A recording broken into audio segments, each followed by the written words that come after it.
छोटा सा माइन्यूट सा पॉइंट भी है वो भी बहुत अहमियत का हामिल होता है। अच्छा, ये गुजरात पहले उन्होंने इंग्लिश में लिखी है, वो कह रहे हैं पीएम को मैं इंग्लिश में लेकर आया था, अब मैं गुजराती में भी क्योंकि मोदी तो गुजराती तो एग्जैक्टली। अच्छा, बहुत अस्सलाम वालेकुम, नमस्ते, सत श्री अकाल, कैसे हैं आप लोग? उम्मीद करती हूँ ठीक होंगे, खुश होंगे। मैं हूँ हज़िका अली और मेरे साथ हैं तारिक नियाज़ी। अस्सलाम वालेकुम, नमस्ते, सत श्री अकाल। उम्मीद करता हूँ ठीक होंगे, खुश होंगे। दोस्तों जहाँ रहें खुश रहें, माँ बाप का ख्याल करेंगे, माँ बाप है तो सब कुछ है। आज की हमारी वीडियो है एस डी शंकर से रिलेटेड। सो स्टार्ट करते हैं अपनी वीडियो को। Let's start. ओके गाइस, तो वीडियो का टाइटल है S D Shankar. So start करते हैं।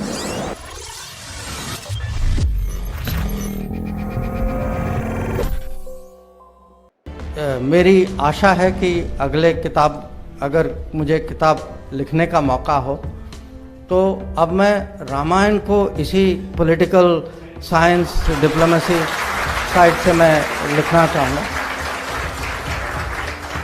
उसमें भी बहुत सारी चीज़ें हैं, पर उसके लिए आपको थोड़ा रुकना होगा और आपको थोड़ा काम करना होगा। एक उदाहरण और देता हूँ। कभी कभी लोग आपको ना, ये लोग भी हो सकते हैं, देश भी हो सकता है, कि प्रोवोक करते हैं बहुत, माने चिढ़ाते हैं, दबाव डालते हैं और हमें सहना पड़ता है। ये भारत की स्थिति नहीं है, माने ये पॉलिटिक्स में होता है। तो सबसे जो सहने की ताकत जो है, स्ट्रेटेजिक पेशेंस, और उसका उदाहरण अगर आप महाभारत में देखें, वो शिशुपाल की कहानी कि वो माने छेड़ते रहते हैं श्री कृष्ण जी को, और उनमें सहने की ताकत है जब तक उन्होंने निर्णय नहीं किया कि एक दिन वो 100 बार उन्होंने उनको माफ किया था। तो स्ट्रेटेजिक पेशेंस कैसे कल्टीवेट करें, ये भी महाभारत से सीखने को।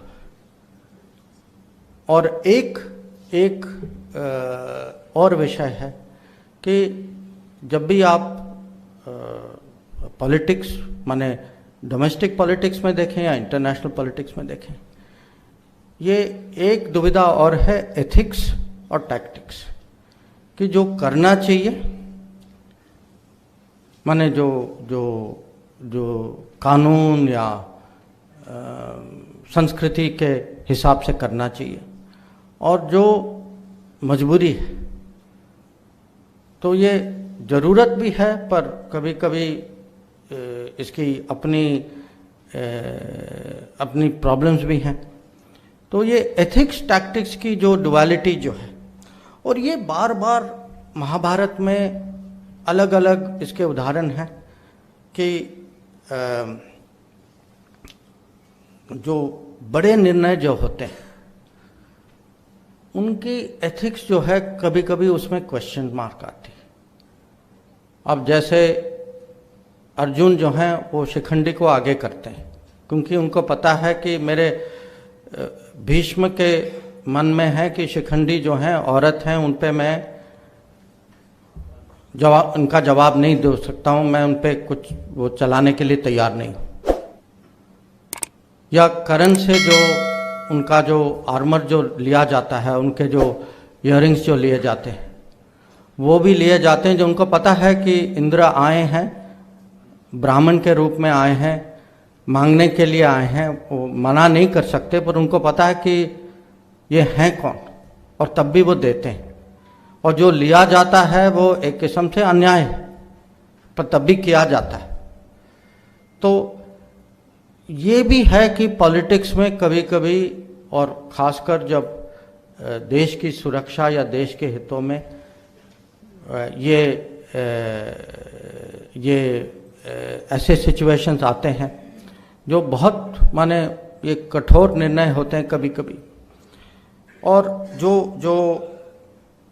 इसमें एक सब्जेक्ट और है रूल्स का पालन, कानून का पालन कब करना चाहिए। और कभी कभी जो लोग खुद नहीं करते, जैसे अब आखिर में दुर्योधन जो है या कर्ण जो है, दोनों जो हैं एक किस्म से गैर कानूनी, गैर माने गलत तरीके से उनकी मृत्यु होती है।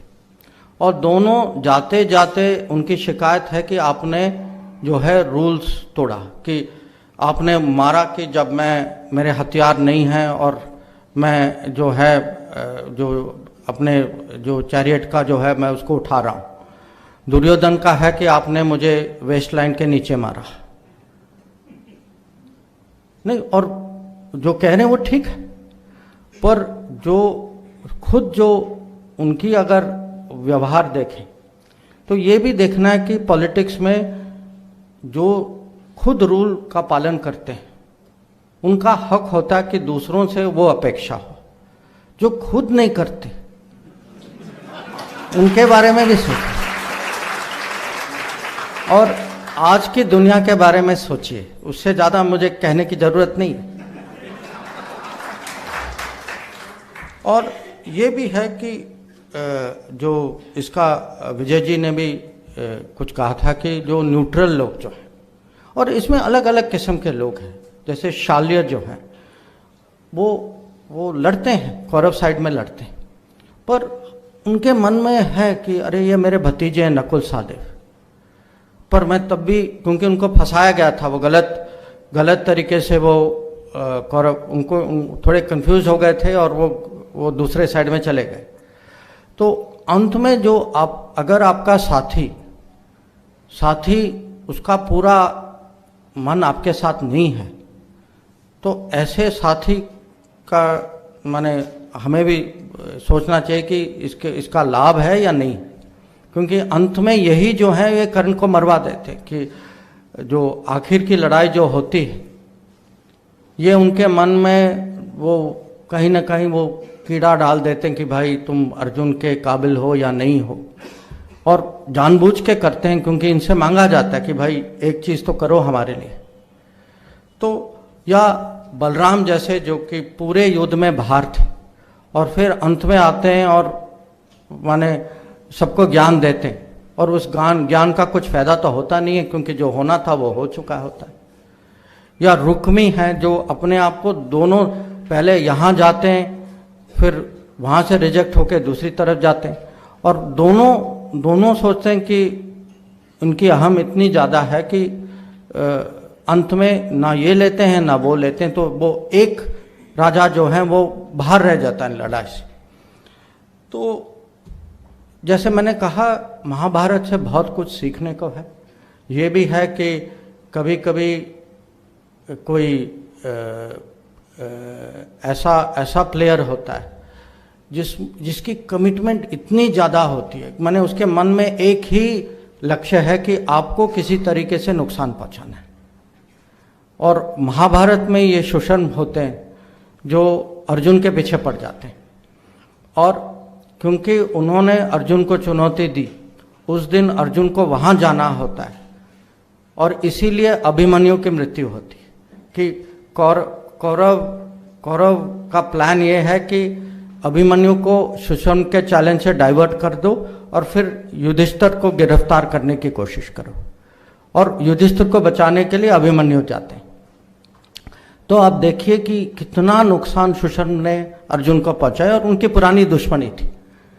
तो कभी कभी छोटे प्लेयर भी होते हैं, अगर उनकी एक ही एजेंडा ये है कि जो मुझे होगा परवाह नहीं, पर आपको मुझे नुकसान पहुंचाना, ऐसे भी प्लेयर होते हैं। ये भी आप सोच लीजिए। और एक और सबक है महाभारत में, मुझे पता नहीं आपको ये जानकारी है या नहीं। पांडवों और कौरव के बीच में जो उनकी जो आर्मी जो थी उसका एक बैलेंस था, माने करीब 7-11 का बैलेंस था। पांडव 7 थे, उनकी स्ट्रेंथ 7 थी, उनकी 11 थी। तो आप ये देखिए कि जो छोटे प्लेयर हैं एक किस्म से, जो कमज़ोर साइड है, उन्होंने भी अपने रणनीति के कारण, अपने सोच के कारण, और उनके और भी कुछ गुण थे, उसके कारण ये कहानी ये भी है कि कभी कभी जो कम शक्तिशाली माने जाते हैं उनकी भी जीत हो सकती है। और ये भी सोचने की बात है।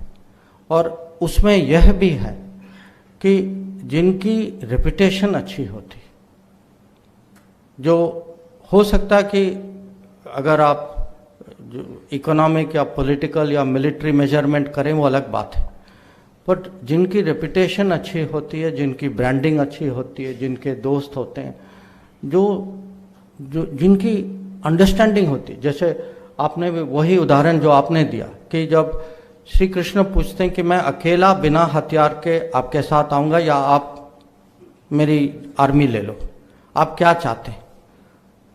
और दुर्योधन उनकी फौज लेते हैं, ये श्री कृष्ण बिना हथियार के कहते हैं कि आप मेरे साइड पे आ जाओ। तो कभी कभी ये पहचान भी होनी चाहिए कि सचमुच वैल्यू क्या है, कि ये जो दिखता है वो असलियत में कभी कभी होता नहीं, कि कुछ और होता है। और ये एक किस्म से मैं कहूँगा कि आप इसको टेक्नोलॉजी के दृष्टि में देखें कि इन्होंने टेक्नोलॉजी, अगर आप श्री कृष्ण को टेक्नोलॉजी के रूप में देखें, इन्होंने टेक्नोलॉजी का महत्व पहचाना, उन्होंने नहीं पहचाना।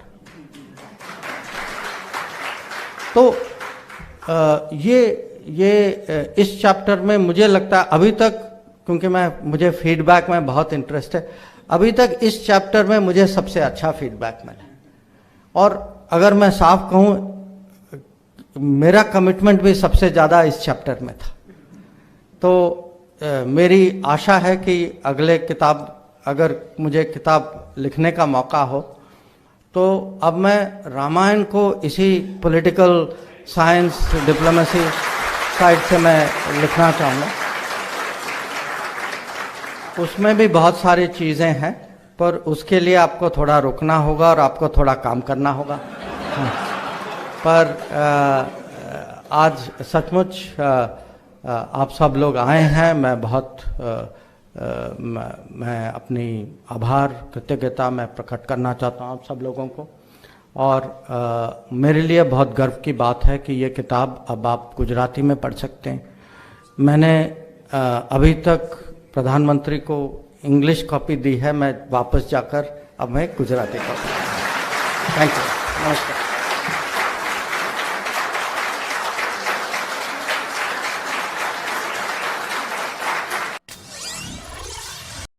जी जनाब, ये थे एस जयशंकर। पिछले दिनों हमने नितिन गडकरी जी का एक नया रूप देखा था। आज हमने एस जयशंकर जी का एक नया रूप देखा। अच्छा, उसमें वो किस टॉपिक पे बात कर रहे थे? उसमें भी वो कुछ जिंदगी के पहलुओं की बात कर रहे थे, मतलब अपने टेक्नोलॉजी से हटके, इन चीज़ों से हटके बात कर रहे थे। लेकिन इनका भी आज, अच्छा, इनका जो रूप देखा है, इन्होंने महाभारत को रियल लाइफ से बड़ी खूबसूरती से जोड़ा है, आज के दौर के हिसाब से बड़ी खूबसूरती से जोड़ा है। इसका मतलब ये है कि महाभारत से बहुत कुछ सीखा जा सकता है। सीखने वाला हो, ऐसी नज़र रखने वाला हो, उस पॉइंट ऑफ व्यू को समझने वाला हो। कुछ लोगों ने, बहुत सारे लोगों ने शायद उसको कहानी के तौर पे देखा होगा, एंटरटेनमेंट के तौर पे देखा होगा कि एक कहानी है जिसमें एक युद्ध है, एक दो जंग हो रही है और ये जीत रहा है, वो हार रहा है, वो उसके पीछे साजिश कर रहा है, वो उससे लड़ रहा है, उसने इसके साथ ये कर दिया, उसने उसको चुनौती दे दी, उसने उसको हरा दिया, वगैरह वगैरह वगैरह। कुछ लोगों ने इसको सिर्फ एंटरटेनमेंट या कहानी के तौर पे देखा होगा। लेकिन मैं कहता हूँ कि अगर इंसान अक्ल रखता है, शऊर रखता है, तो इसमें से इतने खूबसूरत पॉइंट उन्होंने निकाले, इतनी ज़बरदस्त, मतलब बाकायदा रिलेट कर रही है बातें, बाकायदा वो हमारी अपनी ज़िंदगी के अंदर वो चीज़ें शामिल हैं कि किसी भी तरीके से कोई भी कमज़ोर शख्स भी अगर चाहे तो आपको नुकसान पहुंचा सकता है। किस तरीके से अगर आपने किसी के साथ ताल्लुक़ रखना है या किसी के साथ किस तरह के ताल्लुक़ रखने हैं, किस तरह से आपको, बाज़ मरतबा ऐसा भी होता है कि रूल्स तोड़ने पड़ते हैं, बाज़ दफ़ा उसूलों से थोड़ा सा हटके भी काम करना पड़ता है, बाज़ मरतबा ज़रूरत के तहत, बाज़ मरतबा लोग आपको बहुत प्रेशराइज़ करते हैं, बहुत ज़्यादा आपके ऊपर दबाव डालते हैं। तो उस स्थिति, उस मौके पर, उस स्थिति में आपको किस तरह से बिहेव करना है, अब मेरी ये समझ में नहीं आ रहा कि क्या इन्होंने महाभारत को प्रॉपर एक बुक लिखी है? हाँ। क्योंकि ये कह रहे थे कि अब मैं रामायण लिखूंगा, इन्होंने बुक लिखी तो है। उस जुमले से मुझे ऐसा लग रहा है कि शायद ये बुक इन्होंने लिखी है, मोदी जी को भी सेंड नहीं, की है। इन्होंने बुक लिखी है और उस जुमले से लग रहा है क्योंकि कंफर्म तो वो इस पूरी वीडियो में उन्होंने नहीं किया, लेकिन इस जुमले से ऐसा रिलेटेड ही ये जो भी बातें थी, जो भी पॉइंट्स थे, वो तो बुक से डिफाइन कर रहे थे, हाँ, ब्रीफ कर रहे थे कि ये मेरे प्रतीक ये है, ये है। हाँ। अच्छा, इसको पॉलिटिक्स के सांचे में डाल रहे हैं। ये बात मतलब आज क्या झेलते हैं, क्या क्या होता है, छोटा सा माइन्यूट सा पॉइंट भी है, वो भी बहुत अहमियत का हामिल होता है। अच्छा, ये गुजरात पहले उन्होंने इंग्लिश में लिखी है, वो कह रहे हैं पीएम को मैं इंग्लिश में लेकर आया था, अब मैं गुजराती में क्योंकि मोदी तो गुजराती तो एग्जैक्टली।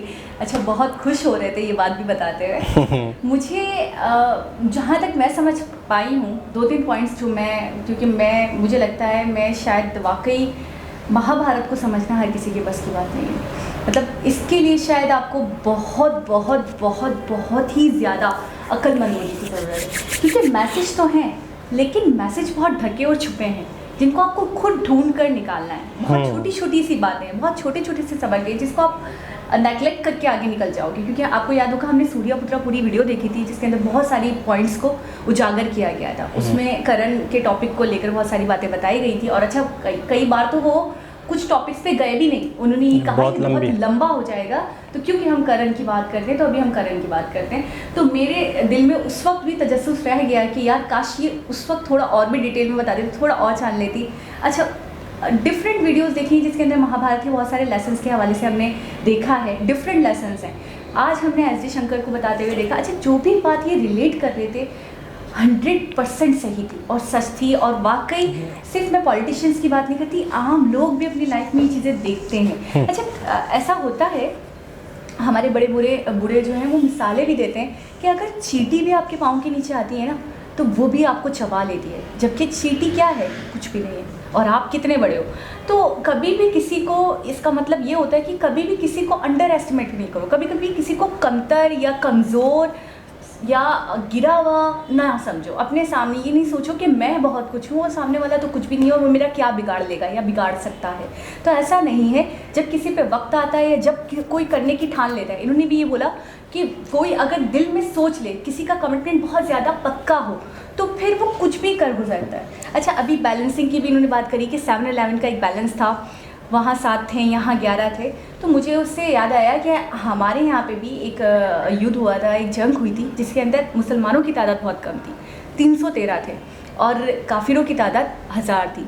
तो उसमें भी बहुत बड़ा अंतर था, लेकिन उसमें भी जो जीत थी, शिकस्त उनकी हुई थी और जीत मुसलमानों के तरफ आई थी। तो तादाद मैटर नहीं करती, आपके हौसले, आपका अज़म, आप कितने सच्चे हो अपने मकसद को लेकर, अपने मौक़िफ़ को लेकर, आप कितने सच्चे और कितने हक़ पर हो, ये चीज़ बहुत मैटर करती है। दूसरी बात, ये रैपो की बात करूँगी।